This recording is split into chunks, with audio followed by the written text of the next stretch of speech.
തൗബ എന്ന് പറഞ്ഞാൽ സങ്കടപ്പെട്ട് ഇനി ഒരിക്കലും ഞാനത് ചെയ്യില്ല റബ്ബേ എന്ന് പറയുകയും തിന്മയിൽ നിന്ന് പിന്മാറുകയും ചെയ്തു പോയ തിന്മയിൽ ഖേദിക്കുകയും ചെയ്യലാണ്.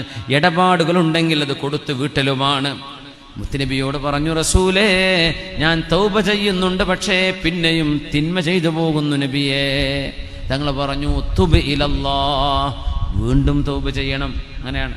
മയക്കുമരുന്നൊക്കെ നിർത്തിയെന്ന് വിചാരിച്ചു പോന്നതാണ്, പിന്നെയും അതിലേക്ക് തിരിച്ചുപോയി. കള്ളുകുടി നിർത്തിയതാണ്, പക്ഷെ അതിലേക്ക് തിരിച്ചു പോകുന്നു. വ്യഭിചാരം നിർത്തിയതാണ്, പിന്നെയും അതിലേക്ക് മനസ്സ് വരുന്നു. വീണ്ടും തൗബ ചെയ്യുമ്പോൾ ഒരിക്കലും ഞാൻ ഇതിലേക്ക് തിരിച്ചു പോകില്ല എന്ന് അള്ളാഹുവിന്റെ മുമ്പിൽ മനസ്സുകൊണ്ട് സാക്ഷ്യപ്പെടുത്തുമ്പോഴേ തൗബ ഒരു തൗബയായിട്ട് തന്നെ മാറുന്നുള്ളൂ. മനസ്സുകൊണ്ട് ഒരിക്കലും എന്ന് പറയണം. അങ്ങനെ തീരുമാനിക്കുകയും വേണം. പിശാചിന് തോന്നണം, നിന്നെക്കൊണ്ട് പാപം ചെയ്യിച്ചിട്ട് കാര്യമില്ല, നീ വീണ്ടും തൗബ ചെയ്യും.